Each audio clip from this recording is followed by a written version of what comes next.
اور وہ اس طرح کہ کچھ چیزیں ہیں جو اس زمانے میں کرنے کی ہیں. اللہ تبارک و تعالیٰ اپنے فضل و کرم سے ان کی توفیق عطا فرمائے.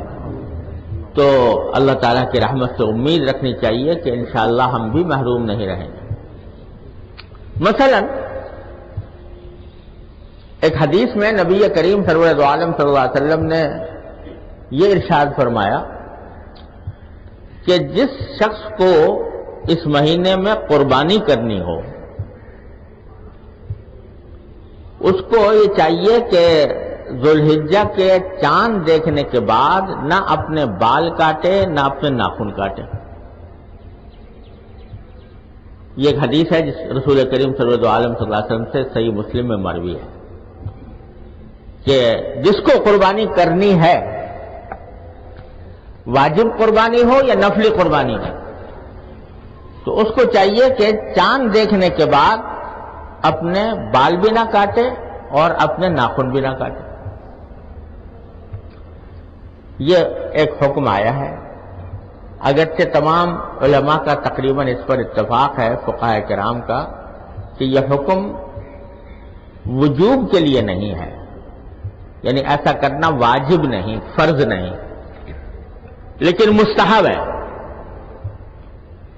مستحب ہے یعنی اگر کوئی شخص اس حکم پر عمل کرے گا تو ثواب ملے گا اس کو انشاءاللہ اس حکم پر عمل کرنے کا.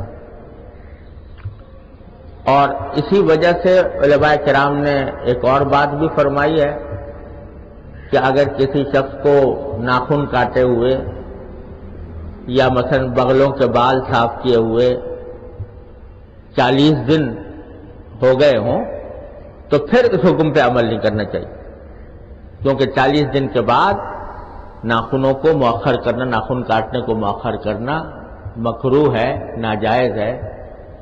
یا جیسے بغلوں کے بال ہوتے ہیں یا زیر ناف کے بال ہوتے ہیں، ان کو 40 دن کے اندر صاف کرنا یہ سنت مؤکدہ ہے.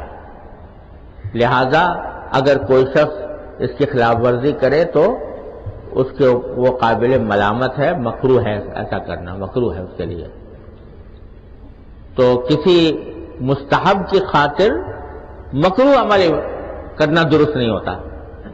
لہذا اگر کسی کو فرض کرو دیر ہو گئی اور 40 دن گزر گئے تو اس کو اس حکم پر عمل نہیں کرنا چاہیے، لیکن اگر نہیں گزرے تو پھر مستحب ہے کہ وہ بال نہ کاٹے اور ناخن نہ کاٹے.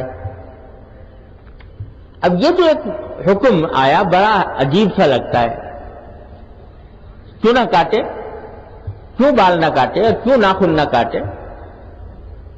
تو میرے والد ماجد حضرت مفتی اعظم قدس اللہ تعالی سرہ اس کی حکمت بیان فرمایا کرتے تھے کہ در حقیقت اس حکم کے ذریعے ہمیں آپ کو اللہ تبارک و تعالی ان حاجیوں کے ساتھ ان کی مشابہت پیدا کرنا چاہتے ہیں جو اس وقت احرام باندھ کر حج کی نیت سے گئے ہیں.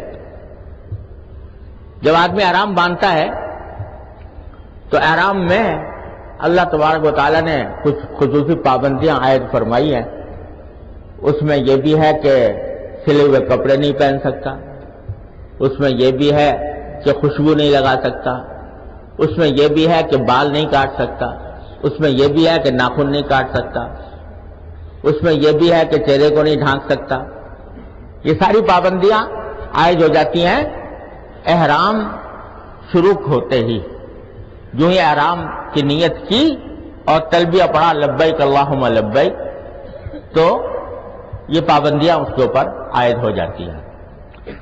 تو میرے والد ماجد قدس اللہ تعالی سرہ فرمایا کرتے تھے کہ در حقیقت ہم لوگوں کو جو حج کو نہیں جا سکے ان کو اللہ تبارک و تعالی کی طرف سے یہ ایک اشارہ دیا گیا ہے کہ تم اگرچہ حج کو نہیں جا سکے لیکن حج کو جانے والوں کی تھوڑی سی مشابہت پیدا کر لو. وہ یہ مشابہت اس طرح پیدا کر لو کہ وہ اس زمانے میں بال نہیں کاٹ رہے تم بھی نہ کاٹو، وہ ناخن نہیں کاٹ رہے تم بھی نہ کاٹو. تو ایک مشابہت پیدا ہو جائے گی ان لوگوں کے ساتھ کہ جن کو اللہ تبارک و تعالی نے حج بیت اللہ کی سعادت سے نوازا ہے.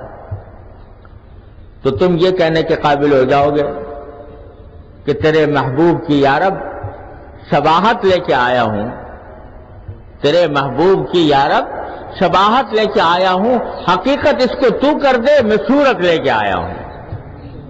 تو اللہ تبارک و تعالی اس صورت کی بدولت بھی نواز دیں گے. تو جب ان کے اوپر رحمت کی گھٹائیں برسیں گی تو اس کا چھینٹا انشاءاللہ تمہارے اوپر بھی پڑ جائے گا. یہ حکمت ہے اس حکم کے اندر.